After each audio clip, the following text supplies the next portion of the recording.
We continue in our discussion about challenges that marriages face and which we need to handle if we want to not only endure our marriages but actually enjoy them.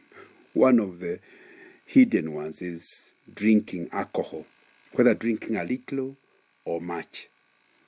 For most people with a Methodist background or with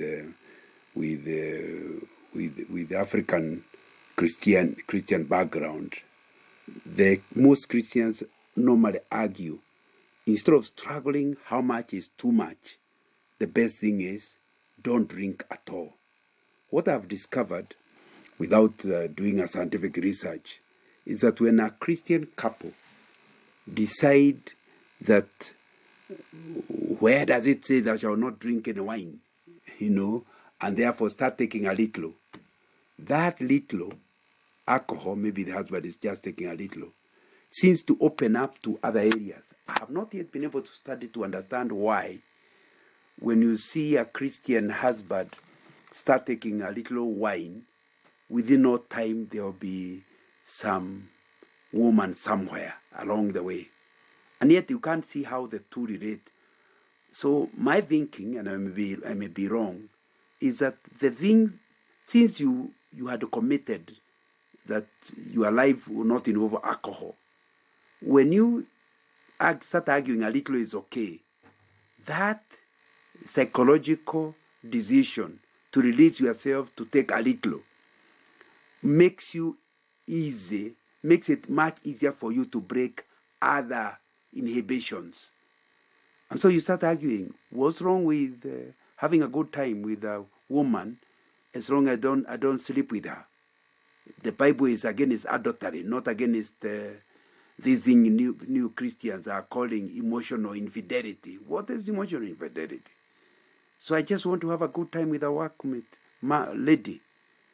And then we'll take a glass of wine together. And slowly you realize that lack of inhibition about being with somebody else's wife or somebody who is not your wife soon enough leads to a strain within the marriage itself. But it started with just one glass of wine.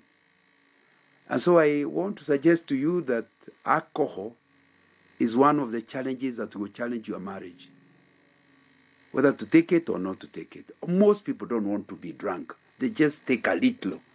But that little is the one that begins with giving you problems. Anyway, let's be clear. Nobody takes a lot of alcohol who never takes little. Everything begins with little. I think that's the message that Jesus wanted to give to adulterers when he made the standard so high. He said, if you look at a woman lustfully, you have already committed adultery. Not that you have been tempted, but you already committed adultery. But you never went near her, you never touched her, but you are as guilty as a guy who slept with her. Sounds a very high standard.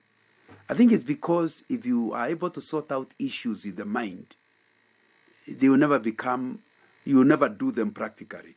Similarly, when you don't take alcohol at all, then chances that you take a lot are very low or nil. So and that's really the philosophy behind it. So on our discussions on marriage, and we are saying marriage will certainly be affected. But anyway, without creating academic issues, a lot of the marriages that have suffered, of course, is because of a lot of drinking. That you find the husband comes home drunk and messes up the house. That will not please the wife, because he starts behaving like a small child. And the wife already has other children, small children to handle. This is a new, bigger one, a grown-up behaving like a baby. And if she does not drink herself, that marriage will be in real trouble. But I'm told even when the woman is also drinking, she may be more controlled than the husband. So she'll still be saying, why are you taking so much? So marriage will be affected either way. accurate is worse when the man does not take alcohol and the woman is the one who takes alcohol. Given that we have, the Bible seems to say that the manager of a home is a woman rather than the man. The head is the man, but the women are advised to manage their homes well. How will she manage home when she has drunk and is not thinking straight? There'll be trouble. And you only need to do that 2-3 times, and the husband doesn't feel like coming home. That marriage will end up in serious trouble. And we need to ask ourselves whether that is the direction we go. So if you are really thinking about marriage challenges, one of the challenges that will be removed out of you is if both of you decide not to take even a little alcohol, is the challenges that come with alcohol. You know, the Bible does not say nothing about alcohol. In Proverbs 31 verse 4, we read, "It is not for kings, Lemuel. It is not for kings to drink wine, not for rulers to crave beer." Here, it's not talking about drunkenness. It's even taking a little. The kings are being told, the kind of responsibility you have as a king is such that you need to be sane all the time to make decisions. So if you truly are king material, Lemuel is being advised, then don't drink wine or beer. Simply don't take alcohol. That's in the Bible. Of course, they did not, in most of the Old Testament, even after reading this, they didn't obey it. They still went ahead and drank, even kings went ahead and drank. But you can see the word of God is specific to them. And you know, the Bible tells us that all Christians are royal priesthood. We are kingly priests. So if it's bad for kings to take alcohol, no wonder any Christian who feels he has been called to be used of God to influence the earth or build God's kingdom cannot afford at any time to take even a little alcohol. Again, I repeat, Lemuel is not being told not to be drunk. He is being told not to take wine or crave beer. And it sounds like the same thing we learn about this great man called John the Baptist in Luke chapter 1 verse 15. "For he will be great," the family is told, well before John is born. "He will be great in the sight of the Lord. He is never to take wine or other fermented drink, and he will be filled with the Holy Spirit even before he is born." Anybody who believes that they have a role to play in God's kingdom, and all Christians believe they all have a role to play, just like John the Baptist, are being told you can't really be involved in ministry and also be involved in taking wine. And again here, the boy is not being told not to be drunk. He is being told not to take any alcohol. Ephesians chapter 5 verse 18 also repeats the same message. Verse 18 says, "Do not get drunk on wine, which leads to debauchery. Instead, be filled with the Spirit." In other words, you have a choice. Either to be filled with the Spirit and so serve the Lord, or be filled with alcohol and so serve the devil. And here, you are not being told, try not to be drunk. It's a command. The same Bible that commands, do not commit adultery, is also telling you, do not get drunk. That means, if I found you drunk, I have the biblical mandate to call you a non-Christian. Because you cannot be a Christian and be drunk, because that will be just like if I find you with somebody else's wife and you're telling me you are a Christian, I'll know you are just a joker. Because the command, they are clear commands. When you become a Christian, there are clear commands you are supposed to follow and obey. One of them is never to be drunk on wine. And again, I repeat, you can't be drunk if you don't drink a little. So if you really never want to be drunk, the best idea is do not drink any. Genesis 9:21 gives an example of a guy, a good man, Noah, a man who feared God. And look at what happened when he drank. Genesis 9:21. And when he drank some of its wine, he became drunk and lay uncovered inside his tent. And you know the story of Noah and his sons and what happened. If only he had avoided any drink at all, that would not have happened. How many things go wrong in a marriage just because one or both were not thinking straight? They had taken one too many. You know, I was looking in the internet and I found some writings on it, like this one, by a report written by somebody, co-authored by somebody called Emanuela Gakidou. And I found them saying the evidence is adding up that no amount of drinking is safe. So says a professor, Gakidou, a professor of global health and health metric sciences in the University of Washington.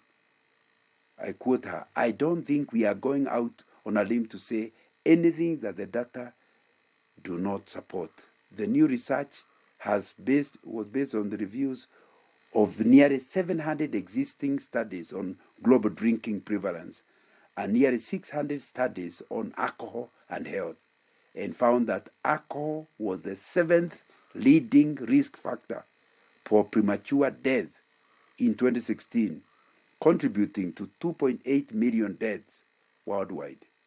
Here, we are talking about research. And it's saying any amount of alcohol is unsafe.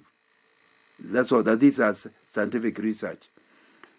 In fact, they say that the health risk likely only increase the more you drink. In other words, if you take a little, you still are risky. But if you take more, it becomes worse. Compared to non-drinkers, people who had one alcoholic beverage per day, that's very low, still had a 0.5 higher risk than those who decided not to take any. And there are 23 alcohol-related health problems that they expose themselves to. They have a higher risk by 0.5%. Only on taking one alcoholic drink per day. Some of those diseases, according to this research, include cancer, road injuries, tuberculosis. The study showed. But those who had 2 drinks per day, so they have increased. The research showed that their risk to these diseases, including cancer, increases by 7% compared with non-drinkers. If you increase your drinking from 2 per day to 5 drinks a day, the risk rose all the way up to 37%. Professor Gakidou's paper did not show some modest cardiovascular benefits associated with moderate drinking, because that's what people keep saying, particularly among women. In fact, he says that any good effect is completely overshadowed by the numerous ways alcohol can threaten your health. When you consider risks like breast cancer, risks like road injuries, Professor says that the protective effect goes away even when you are taking very little alcohol. Then, the World Cancer Research Fund released a report saying that, at least in terms of cancer prevention, it's best not to drink alcohol at all. Then the UK government made a similar recommendation in 2016. So all we are saying is this alcohol will give you a marriage trouble, but they also give you a health trouble. When you quit drinking alcohol, you feel much better. Because alcohol is not a health substance. Just watch people who drink against those who don't drink, or stop drinking and watch your health. People tend to forget that. There's evidence that 1 or 2 drinks can prevent certain diseases, they claim. But just watch people who don't drink, or people who used to drink when they stop drinking. So, when you quit drinking, you are actually doing a favor to your health. Your own health, which will make it easier for you to concentrate on your marriage and therefore be a better husband or a better wife. In fact, one of the attractions in marriage is that they say when you stop drinking, you look younger. Because alcohol tends to make people look older. It affects the look of the skin. In fact, they say it's a diuretic and dehydrates your body. So, if you want to look like an old maid to your husband, just continue drinking. But so the first thing is, this drinking will affect your health and in the process affect your relationship with your spouse. But you know, that's not the only thing. It will also affect your money. Somehow, when people start drinking, the cost of one beer may not be much, but they become very generous, and they end up doing things. And of course, once their decision-making capacity is not at its best level, they will make decisions that cost money. When the other spouse discovers what was done to the money, you don't expect peace in that home. The benefits of alcohol detoxing aren't just physical. It's financial too. Anybody who drinks knows the cost of alcohol can add up whichever way. When you're not drunk, you are saving money. And in the process, you use your money as per the budget. And that brings peace in the marriage. But you know, the other thing that's possible is that the moment you drink, you say things you didn't mean to say. Your spouse will be asked questions on confidential information that you released. When you are not drunk, you connect better with people. Many people become isolated when they drink because people know you don't mean what you are saying. And they don't even want to spend time with you because within no time you are getting drunk. But worse still is that you cannot be a good friend in your marriage when you are not in control of your brain. But one of the biggest risks, and the one that affects marriage most, is the possibility that you can become an alcoholic. What does it mean to be alcoholic? You know, with alcohol and other addictive things, you start taking what you want when you want. But nobody knows at what point you become addicted. And at that point, you don't take it when you want. You take it because you must. And once you become an alcoholic, you are sick. You are a liability in your own marriage. And you know the trouble is, some people can drink 10 bottles a day and they don't become alcoholic. Others, maybe at 5 bottles, they have already become alcoholic. They can't control themselves. Because there's nobody who knows in advance how much alcohol will be the threshold at which you become a drunkard or an alcoholic. So if you really love your marriage, don't even attempt a little drink. You know, if you also want to look good to your spouse, drinking leads to weight gain. You don't look the way when you're married. Just because that funny look of your wife because of drinking will not be attracting you to her, or neither to the husband. You know, we have just said that alcohol makes you age faster. So if you really love your marriage and want to look good to your spouse, you have to keep out of it. The other thing it does is, I hear it can disrupt sleep. And when it disrupts sleep, you'll be somebody who goes to bed and sleeps immediately, because within 1 hour, 2 hours, you have no sleep. that may be the time when your spouse needs you. It will start affecting your bedroom issues, all because of the alcohol that led to disruption of your sleep pattern. But in this, don't I also hear that it affects your memory, so that you say something, 3 hours later you ask, you can't remember, or 2 years later you ask, you can't remember. It has affected your memory loss. And of course, it has even gives you challenges learning. But the real thing we have been saying is that you can't think straight. You cannot really think straight if you take stark alcohol. There's what is called chronic brain disorder. And what is chronic brain disorder? Is the drinking causes you to reach a level where you can no longer think straight. And this is one of the most worrying impact researchers are saying, where I read. Because it impacts, it's actually long term. As mentioned earlier, long-term drinking impairs your brain's ability to process information.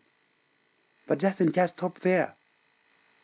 According to the National Institute for Alcohol Abuse and Alcoholism, even just 1 or 2 drinks over time can lead to blurred vision, can also lead to slurred speech, can also lead to slower reaction times. Just 2 bottles. Impaired memory, loss of balance, and chronic brain disorders. That's according to the National Institute of Alcohol Abuse and Alcoholism. What will that be doing to your marriage when you can't think straight? The person I married is not the one I'm dealing with now. I don't know how to communicate with you. But as if that's not enough, they even say that it causes high blood pressure, which of course will come with the hangovers. What is hangover? I drank last night. The whole of this morning I am totally useless to my spouse. I am having headaches and I'm sick. But it's not a sickness I could not have avoided. It came with my drinking. But the most important thing is that when you drink, it impairs your judgment. That's why, according to me, the people who talk about HIV never give the full story about the impact of alcohol on HIV. Because you know very well you dare not sleep with any woman when you go drinking, because they are likely to have HIV. And as long as you're not drunk, you are quite okay. Wait until after 4, 5, 6, 7, 10 drinks, and a girl is coming befriending you. You can't think. The drink has impaired your judgment. Tomorrow you discover yourself coming out from the wrong bed. And of course, in the process, you have also gotten HIV or any other sexually transmitted disease, which you then pass to your spouse. And it all began from alcohol. If truth be told, it's not that you are an evil man. It's that you are not in a capacity to make your judgment. So that a lot of cases of HIV are likely to have been caused by the fact that you drank. And of course, we have talked about the fact that it increases your risk of cancer. It also increases liver problems. Liver especially is the one we have heard most about. But I'm also told it also increases heart problems. But the one I found frightening is that when women drink, it increases the possibility of birth defects. Pregnancy and alcohol are a terrible combination. So the researcher said, alcohol has been shown to harm unborn babies and can also cause complications during pregnancy. Children of pregnant women who drink are extremely high risk of being born with the fetal alcohol syndrome. So why would you dare, as a woman, take even a little alcohol? Because it's not medicine. And remember, when you take alcohol, like I've been born again for more than 50 years, but so it's a long time since I took some alcohol. But the last time I took it, and I've never been drunk, but when I tried it, it tasted so bad. Yet this is the same thing being attracting. That means you have to force yourself over time to have a taste for alcohol. Yet you are doing that, going through that process in order to harm yourself and harm your marriage. Have you heard of the fact that it also causes muscle cramps? But the one you cannot debate about is how many people have been killed by drunk drivers. And of course, the drunk drivers themselves ended up being harmed with injuries. But the reason why drinking and the police even have to stop you on the road to see whether you have alcohol levels beyond necessary is because you are not in control of your brain. Your decision-making capacity has been impaired. That means you can see there is a child passing there. You actually decide to brake. But from the time your brain and your legs are coordinated, you have hit the child. All those are issues that will affect your marriage. Even the issues of this memory, I was talking about traumatic memories that make you totally unable to be yourself, which of course leads you to mental health issues and possibility of depression.